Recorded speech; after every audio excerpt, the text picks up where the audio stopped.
Dear Commissioner, dear colleagues, dear European women, and most of all, dear Polish women.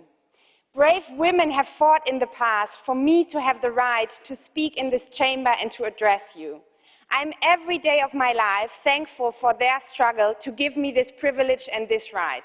But today I'm going to use the speaking time that I get in this debate in order to make voices heard that have very often been overheard and overlooked in the debate. And those are the brave Polish activists who have been fighting in the streets, in the parliament and everywhere in Poland in the last weeks and months. This is what they asked me to say. We demand respect for our dignity and bodily integrity, our right to privacy, health and life protection, restoration of full reproductive rights, effective enforcement of alimony payments, severe punishment for rapists, severe punishment for perpetrators of domestic violence, sexual education for children, access to medical care. We demand equality and respect for women's dignity. I salute these women, because what these women need is not a law oppressing their right to their own bodies. What these women need is equality. What these women need is protection from violence. And what these women need is a clear commitment from all of us to fight for their rights and to help them also in times when women's rights and fundamental rights are being attacked all over the European Union. And I want to say to them today that I thank them for their struggle, for their energy and the hope that they have put into this the last weeks and months, and that we will stand side by side with them in solidarity, because their struggle is our struggle and their rights are our rights. Thank you.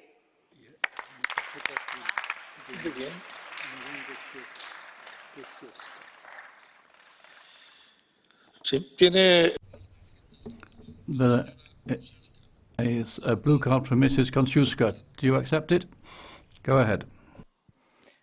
Pani poseł, czy zdaje sobie pani sprawę, że pretekstem... Do you realize that the pretext used for organizing the debate this evening is to try and lead you to make mistakes, because the Polish government didn't draft any bill. During its electoral campaign, it only promised that it would pay close attention and closely study all citizens' bills. And this bill was submitted by almost 500,000 citizens. The Polish opposition has used it to attack the Polish government, but it wasn't the Polish government that instigated this. I would even go further. The bill was thrown out by the competent committee in the parliament. Ms. Renke. You're speaking to a political scientist here, and what is very obvious is that this proposal has been moved forward to the Commission by a majority of parliamentarians in the Polish parliament. And you cannot now say that you are not taking the accountability for this move, because the parliamentarians in the Polish parliament could have said, we are not voting in favor of that, and we are going to have an open debate, because there was a counter-proposal, Save the Women. You could have had an open debate also looking at liberalizing the abortion law that there is in Poland, but you did not. You proposed only to move forward with one of the proposals, and you cannot now tell us that you are not taking the responsibility for that. I'm sorry.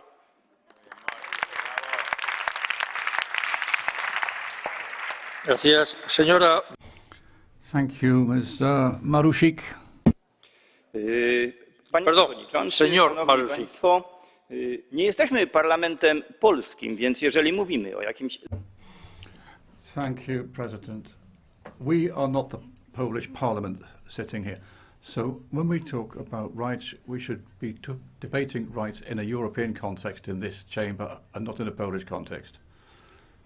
So that means this debate is in a way a gift to all the pro-abortionists in Poland. As of today, the Polish Parliament is looking into this question, and we in Poland are now examining the facts. The Polish press is reminding us of a great number of shocking facts. Let me give you an example. For example, according to the statistics, abortion is a phenomenon to be found in Western culture, but not in Muslim or Buddhist culture. Today, the media in Poland are giving us clear statistics with respect to the number of abortions being carried out in all countries. And throughout the world, every year, across all countries, there are 50 million abortions, which I find a shocking figure. If you look back to the Second World War, far fewer people died in a world war over a period of 6 years. So this annual figure amounts to a number even greater than the population of Poland or Spain. In a way, this is genocide. People are saying that the Islamists are preparing to invade us at the moment. And there, we, for our sort, are defying the word of God. God said, go forth and multiply. And we're doing the opposite through abortion.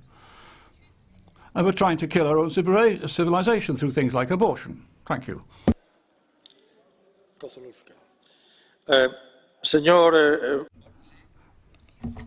Mr. Marusic, there are a lot of blue cards in the room. But Mrs. Kozłówka was first up this time. Will you accept a blue card? Go ahead. Ms. Kozłówka?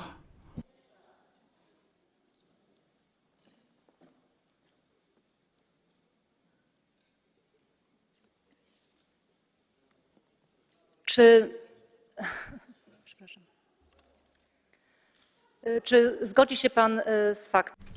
I have the following question. Do you agree that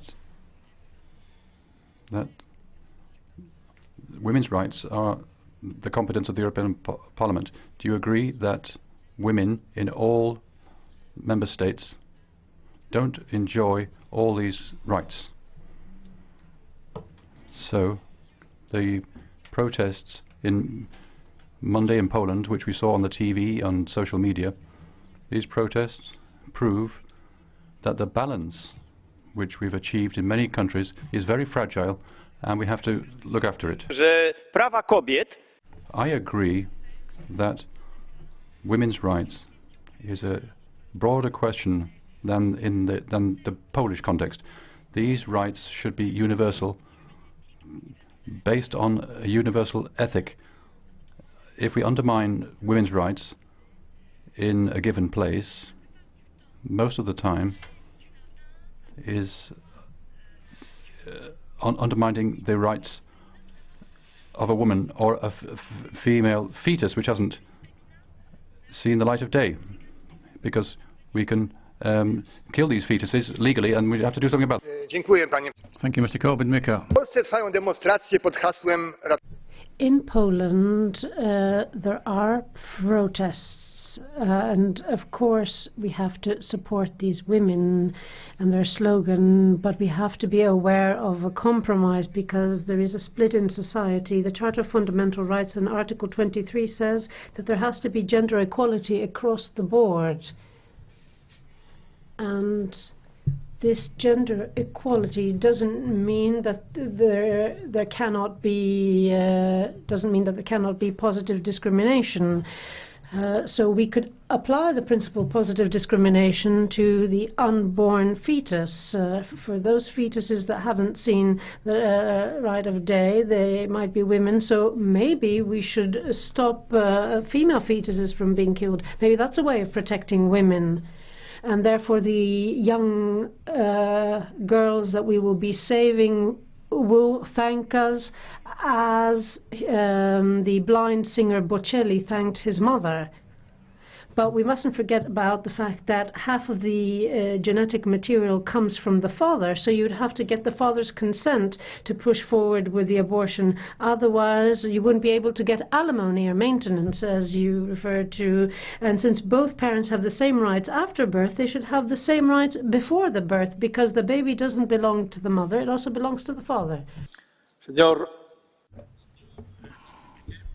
Mr. Korwin-Mikke, you have a blue card from Mrs. Optman. Do you accept it? Listen to translation? Okay, thank you. Ik wil je echt een vraag stellen. Beeld u in... I have a question for you. This is for you personally. Imagine you were a woman and you were brutally raped by a man, and then you become pregnant, and then you'd have to give birth to that child, and the child looks like the rapist. Do you think a mother could love such a child? Do you really think a woman would want to do that? I say in such cases women should have the right to be in charge of their own body, and they should deserve protection.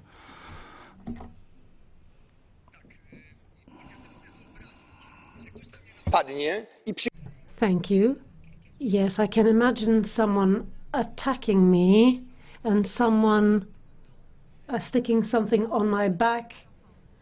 That would be a small child, and 9 months later this child that was stuck to my back